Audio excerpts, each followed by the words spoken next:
સૌથી મોટા સમાચાર સામે આવી રહ્યા છે ત્યારે 31ની ઉજવણીમાં પાર્ટીના પ્લાન પર એસએમસીએ દરોડા પાડી પાણી ફેરવી દીધું। વિદેશી દારૂની 12,726 બોટલ ઝડપાઈ। ખાંભાના નાના વિસાવદર ગામે એસએમસીએ દરોડા પાડીને 31 ડિસેમ્બરની ઉજવણી કરવા માટે મંગાવેલો વિદેશી દારૂ ઝડપાયો।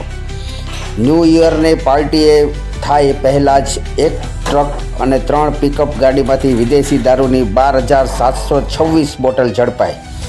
4 વાહનો સાથે ભાવનગર જિલ્લાના ગારિયાધારનો તનવીર નાસિક હુસેન નામનો રાક્ષસ ઝડપાયો।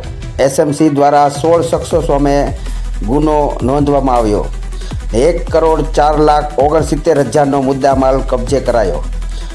તો આવા જ સમાચાર જોવા માટે ફરી મળીશું નવા સમાચાર સાથે। દિવ્ય સર્જન ન્યૂઝ નેટવર્ક ફારૂક બિલખિયા સાથે।